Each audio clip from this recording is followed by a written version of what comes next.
We are with Inspire Me with Rotary, and I've got Julie today, and we are in Niederroder in France, which is very close. It's a small village, close to the village where she is actually from. And let's start with, where are you from?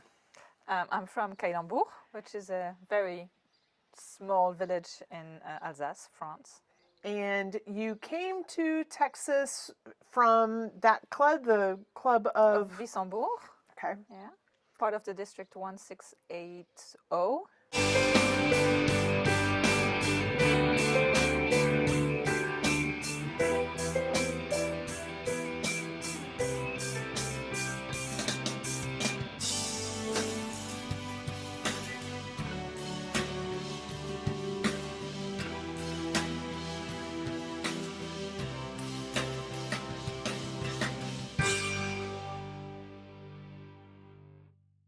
You were young when you came. I was 15 when I landed, turned 16 a few weeks later, but I was one of the youngest, I think, in my year of exchange program. I think you were the youngest in your year. You lived in Temple, Texas. With you. But we were your second family. You were my second family. Yeah. I was with the Rubleys first. Yeah. They had the pleasure of meeting me unknown to U.S. Customs, and me coming with my two-way kisses from France. So I think Matt and Will from the Rubleys family still probably remember how they got greeted at the airport. Sorry, guys. Lots of kisses in all the wrong places. Yes. Cheeks, only cheeks, okay? So one of the questions I have is, where are you now? Tell me about your life now. Okay, I mom of two, married mom of two. I have two daughters who are 2 and 4. I got married in 2018, and then Louisa was born in 2021, and Sophia in 2023. I'm a marketing manager for a company that does softwares to model and simulate traffic and public transportation. And what's interesting to me about that, so you are from a part of France that is right on the border of Germany. You live in a part of France that is right on the border of Germany, and you actually work for a German company in Germany. But before that, you had worked in the Netherlands. Yeah. So when I came back from my exchange, I graduated from high school. Then I went to study business. Well, actually, I first studied English to become an English teacher. That didn't quite work out. I just figured out that wasn't for me. So I ended up studying business in Grenoble. And then I did an exchange year in Spain as part of the Erasmus program. And then after I graduated from business school, we went with my back then boyfriend, now husband, to the Netherlands for 5 years, where I worked in events. And that was on an international level. I worked with the US, with India, Korea, Thailand. I think that's probably it. France to start with. Where did you do your internship? I went back to Texas once. That's true. I went back to the Temple College Foundation for an internship of, I think, 2 months, where we worked on the cruise for the college, and I went on the cruise. And then I did internships, where else? In France, Ernst & Young. And then I went into events after that. Yeah. Traveled. So this is an especially fun one for me, because I would say that Julie is probably one of my best friends in the world. But it is also fun because I think, of all people, your exchange year did really guide your life. Can you talk about, from your perspective, in what ways did your exchange year change things for the rest of your life? I think it really opened the international side of things. I think coming from a small village, you're not necessarily expected to be traveling the world after that. I think it gave me a lot of confidence that I maybe didn't have back then. I think when I signed up for the program, I'm not going to say it wasn't in the hope to make it, but I probably wasn't too hopeful that I would be the one that gets to go. It just, put me yeah, on an international level, just, really worked on my self-confidence. And I mean, once you and or master English, it just opens a lot of opportunities. And I'm not sure I would have mastered the English language in such a way that would help. Like today, I'm working in English mostly, a bit of German. During my career, obviously, French was also in there. But I mean, I wouldn't have done what I've been doing if I hadn't been so fluent in English. That's for sure. And what's interesting to me, and I would want other exchange students to hear this, I would say of all of the kids that we have hosted, your English was not exceptionally good when you arrived. No. In fact, I have a recollection, and this is supposed to be about your recollections, but my recollection was spring break. We went on a trip to Florida, just you, me, and Jonathan, and there was no other language besides English for a solid week. And it was a driving trip, so there was a lot of time in the car. And it really was during that week that all of a sudden it just seemed like language clicked for you. And you got a sense of humor. And I remember Jonathan saying, it's like March, and all of a sudden Julie got really funny. And I was like, no, I think she's always been funny. She just didn't know how to talk. Or, yeah, I mean, it's hard because really, isn't that like an advanced language skill? To be able to have innuendo or to be able to have double entendre, all of those things. Yeah, I think if you have to, I still see that in German today. My German is good, but when we're just in a quick conversation, I still have to think. And by the time I thought about what I was going to say, the conversation has moved on. And that's the same with humor. You have to be quick, and it has to be right there, and it has to be easy. So it takes time and practice and getting comfortable in the language. And yeah, definitely. Yeah. So that was one of the memories that really, for me, that really stands out. How about you? What memories stand out from your exchange year? And I like to say like the good memories, but if you have to revert to the bad ones, you can share those too. No. Well, I think that first one that I shared now, I think, my arrival at the airport and just the Rubli's kids being taken aback with how this person greets them. Foreign girl kissing them. And yeah, they I think, I mean, I don't know if they still talk about it today, but they talked about it for a while. So that was probably my first funny memory. Thanksgiving with you guys, that was my first day at your house, and that sense of family and yeah, of having everyone at your house. Jonathan's sister and husband was there, as well as their kids. So it really felt like a real family celebration, which was a great way to immerse into American culture. All the trips that we take, definitely the one surprise trip that Jonathan and I thought we were going to Florida, only packed t-shirts and shorts and swimming suits, and we ended up in Washington, D.C. In the winter. I think it was probably in March or April. It was cold, but we had a great time. We still laugh about it. I'm going to edit here. I'm going to say I'm pretty sure that was in January or February. It was really cold. It was really cold. It wasn't snowing. No freezing.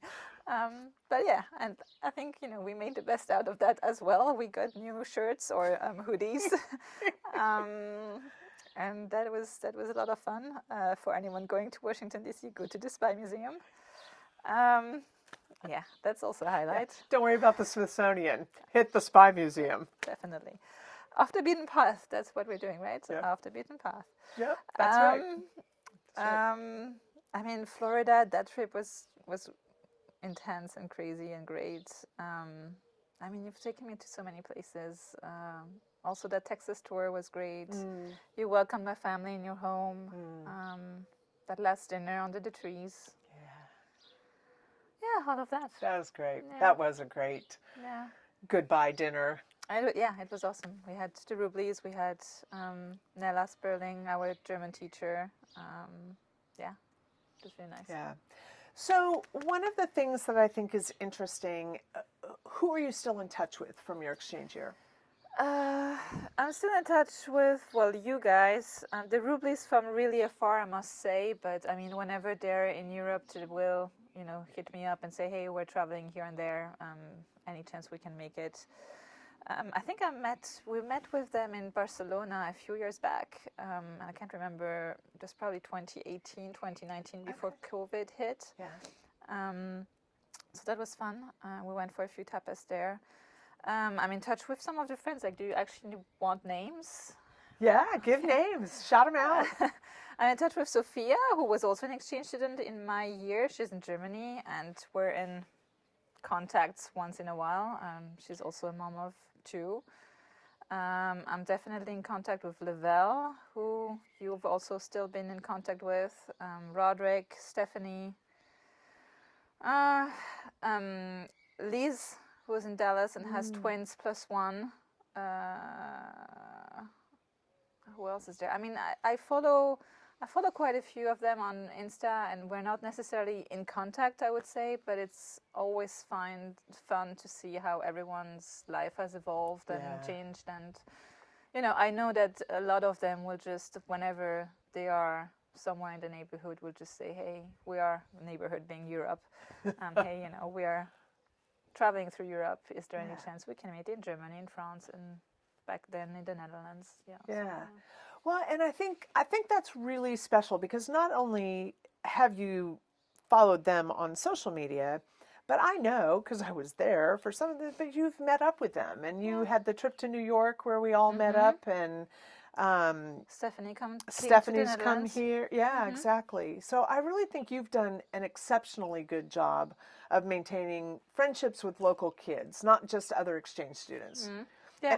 And I think that was one of my concerns during your year, is that you and Sophia were so close, and it was all German all the time, just saying. And your German was fabulous, and you even said to me, oh, yeah, my German is way better than my English. But my English is not better than my German. That's an interesting switch up, right? Yep. Yeah, I think, working in the Netherlands, I also just had to maintain my English and then lost my German. Okay. And your Dutch? Yeah. Oops. I've probably now lost my Dutch. Do you think so? I think if you went back, you'd pick it up again. Probably, but I would probably say that my Dutch has never been that great, because the Dutch speak English everywhere. Yeah, that's exactly true. So how about things you've learned through exchange? Are any lessons that have sort of stayed with you through your adult life? Oh, that's a tough one.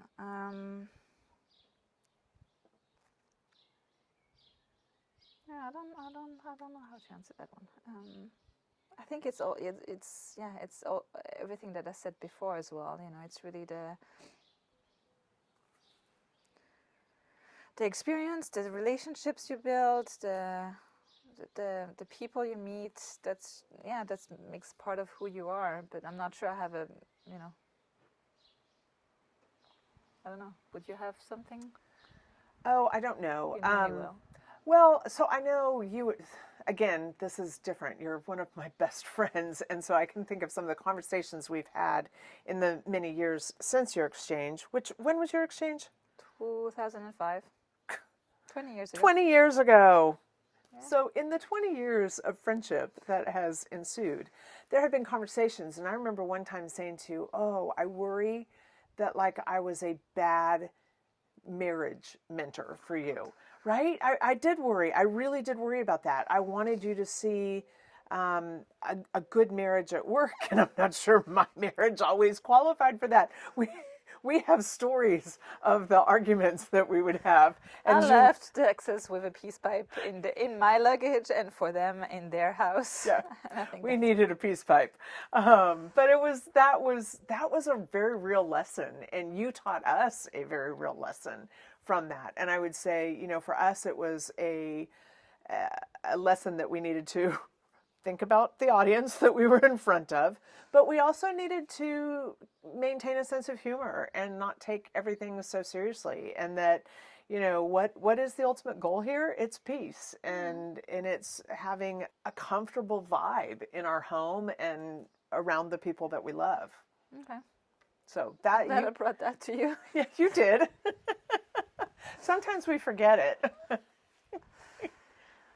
Yeah, I mean, I think the sense of sharing, the sense of making your home open to others. That's probably something I learned from you guys, because I don't necessarily think that, again, coming from a small village, you know who you're letting in. And I think back then for my parents, it was also a whole new experience to get exchange students coming into their home. And probably our homes are more open after this experience with Rotary. Definitely, probably. Yeah. So I think That's a good one. Yeah. That's a good one. If you were to talk to exchange students who are thinking about going out, what advice do you give them? Do it, do it, do it. Clearly, it changes your life for the best. I think one thing that is important to me, and that was easy on me because I didn't have it, but live your experience. Don't spend your time on your phone checking what your family or friends are doing back home, because I think that just reminds you of everything you're missing, and you might miss the point of everything you're living. And I had the chance that once when I left, social media, it was the very, very, very, very beginning of Facebook. I think 2006, probably Facebook. My parents would call once a month. Oh, at most, yeah. I don't.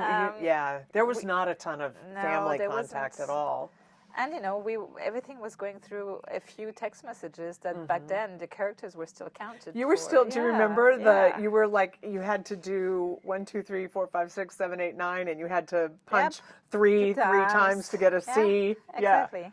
And your characters, every character counted, and they were counted. That's right. So, oh God, I forgot about that. But I think as hard as it might sound today, I think that was the best part of it, because I wasn't seeing what I was missing out. I wasn't seeing what others were doing, and I wasn't there for the parties that my friends were having and all of that. And the fact that I didn't see it just made me more anchored where I was and what I was living. And I think that's probably hard today, because you are seeing what others do, what they do back home, how life goes on without you. I think that one thing I would say is also don't underestimate how, not hard, but how different things will be when you come back home. Friends have moved on, you've grown tremendously, and you need to find your way back into that life. I think that was probably hard for me back then. I'm not sure I was completely prepared for that. Maybe because I didn't see everything that was going on. I remember lots of talks that year of friends that had made new friendships, and which makes sense, Sure. But so that might be easier today because you keep in contact more. But I still feel, you have to live your experience to the fullest. It's not even a year. It's like 9 to 10 months. And it changes your life, and you have, make the most of it. Take every opportunity. Do all the things you can, and also have a bit of fun also at school, because your credits usually don't count at home. So go for the theater, for the choir, for the fun stuff. I think if you're in a country like America where extracurricular activities are so much a part of our school experience, that yes, you can come and take 6 academic classes, but you can also come and take 4 academic classes and 2 or 3 fun ones. And I would certainly encourage that. I also think in America, we don't have public transportation, and sometimes school is where your social life happens. That is true. So I really worked hard at giving you as much school time as I could by being late to pick you up every stinking day. Yeah, that's pretty good. You do make friends in front of high school while you wait for your parents. It kind of becomes a game of whose parents the worst. Winner. Not always. Not always. Lavelle probably remembers waiting. Does he? Yeah, I think so. So can I ask, that's an interesting little segue there, because I remember, so at our house, it was always like when there were big conversations to be had, we were going to solve the problems of the world, we'd go have hot tub talks. And we'd sit out in the hot tub for hours with hot chocolate or whatever and talk and talk and talk. Well, this was before you had language. And so I would talk and talk and talk. You were a very good listener. But one of the things... I don't think so. I don't think you were the only one talking, but all right. I think in general I talk more than you, but... Probably. But still. I don't remember those conversations going just one way. So. Okay. Well, one of the conversations, recurring conversations, was that there was a boy back in France that you, so typical, you were interested in, but you couldn't stand him. Yeah. Yeah. So what happened with that? Well, we got married. I guess I still like him and still can't stand him. Got married and have 2 kids. You would have to ask for his perspective, I think. But he's so, if you're not a talker, he's like super not a talker. That's true. And the last thing he's going to do is tell me, yeah, it was the best thing that ever happened in my life. Well, I would hope that he might say that. Yeah, well, I mean, I came back, life went down, we studied, and at some point we just reconnected. And, after each has had their own experience and has lived a bit of life, then, you might be ready to settle, and that's just what happened. And I mean, it was just a time, I was studying in Barcelona. When I graduated, he got offered a job in the Netherlands, and it really was a question of either I follow and we make that happen, or I stay home and move on. Yeah. And so we just took the leap and went together, and it was probably for the best for both of us, but also, the job market in the Netherlands is so much more dynamic, gives so much more perspective and chances that that leap of faith that we took was actually a good one. A good one, yeah, a really good one. And what made you decide to come back to France? Well, COVID was hard when all the borders closed. The Netherlands always felt like it was just nearby, and then suddenly you couldn't. You had to cross 2 borders to go home, so Germany and France. And that was nearly impossible during lockdown. So that was one of them, and I think, the more you think about having a family, the more you ask yourself, how do you get the support that it takes to build a family, which culture, environment you want them to grow up with, and it just made sense at some point to get closer to home once we did decide that having a family was part of our plan. And then also, I mean, everything kind of came together at the same time, and then COVID hit, and I was really working in the events industry, which was collapsing. And it just made sense to, if I was looking for another job, and I hadn't lost my job back then, but if I was looking for a new opportunity, might as well look for it here instead of spending another 2, 3, 4, or 5 years in the Netherlands. I mean, I was 31 when we moved back, so we also knew that we wouldn't wait another 10 years before we had kids. Right. And actually, the move back was meant to be quite sequential, so to say. Like, I came back, and we were kind of waiting for Alexi to either get an opportunity or find a way to make it work with his company there to relocate. That was meant to take, we were giving ourselves up to 1 to 2 years before we found out that I got pregnant pretty quickly, and that just kind of accelerated everything. But So if you were to send a message out to host families, what advice would you give host families? Invest in the time you have with your kids. And it doesn't mean I I got the real chance to travel a lot with you, but, and I will forever be grateful for that. But I don't think it's just about that. Like, my parents haven't offered traveling to their exchange students, and I'm hoping that they still had a good experience. Let them open up to everything that you are, like your culture, your cuisine, let your exchange kids cook with you. Let them, share your passions. Just show them what your culture and your country is. And for anyone that's afraid to open their home, just do it, and you'll see that you want to open it for others. Yeah, I think that's really true. I think that is really true. I think the first time we opened it, it was like, do it again. It was so great. These are amazing human beings. And I think I can fairly say 20, 25 years later, our lives are so much richer for having had those experiences. And if I were if I were just looking at it from a purely selfish perspective, I can say, I can't believe the experiences I've had in France because of your family. Yeah, I mean, really. Yeah. So any message to your exchange families? Thank you. We're sitting right here. What do you have to say to us? Well, thank you. I mean, to you, but also to the Rubleys. Yes. I mean, again, you know, from my parents were afraid to open their home, and you guys did open your home to me. Like, you know, I was part of the family from day one, and to all the families that are volunteering to do that, a huge thank you, because I think the program wouldn't exist without you. And yeah, for any exchange student wanting to go, just, you know, go for it, because I think it's incredible. But I do think it's incredible for the families too, like you said. My parents, it was a life-changing experience for them, and even after Rotary and after that exchange, we had another exchange student from Sweden who joined us. We didn't have to do that, but you know, they were so happy with that previous experience that it just made sense to do that. Yeah, I think that's 100% true. And you have a brother. Did your brother ever contemplate doing exchange?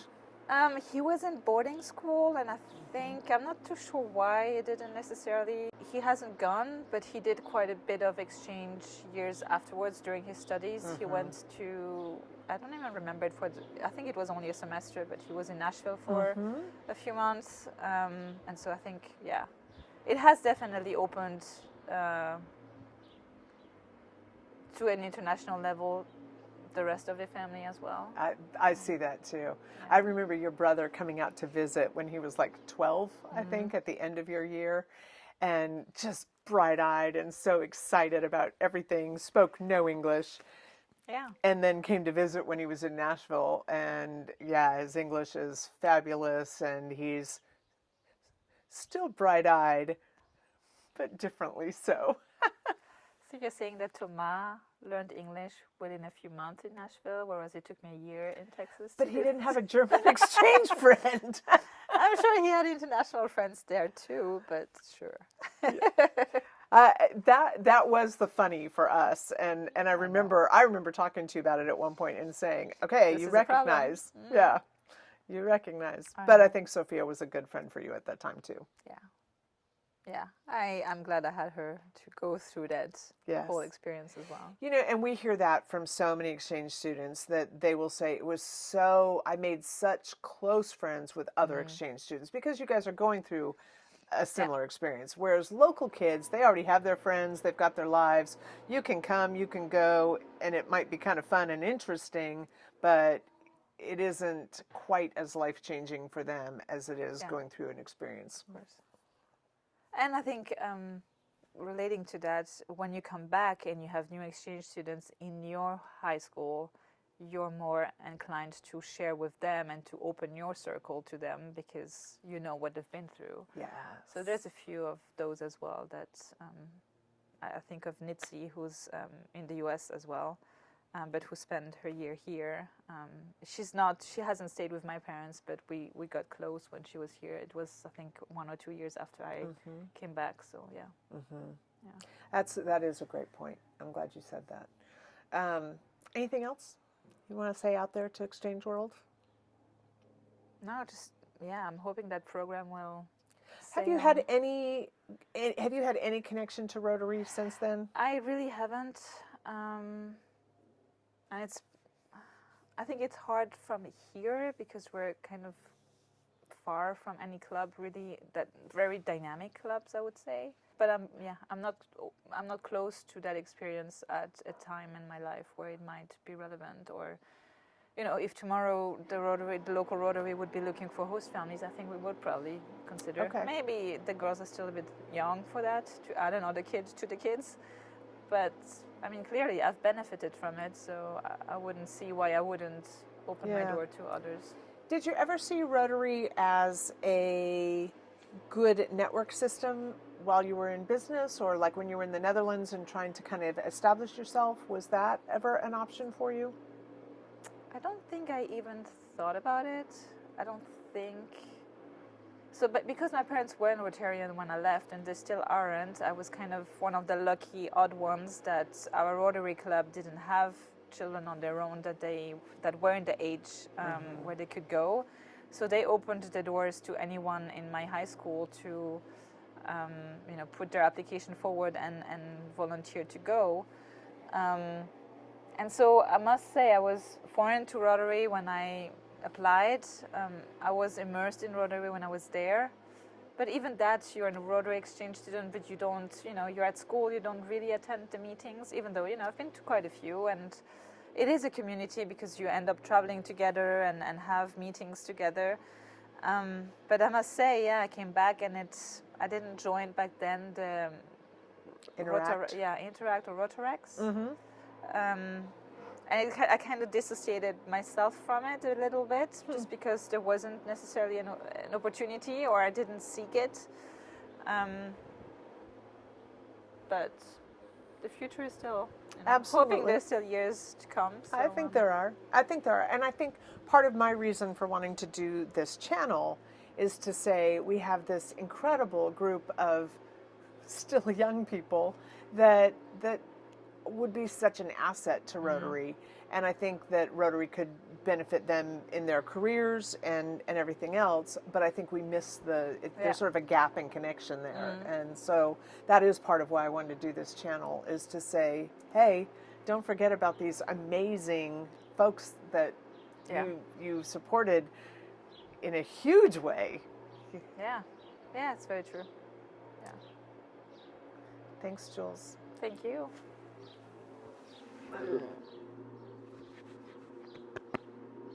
My girl. We made it without crying. I know.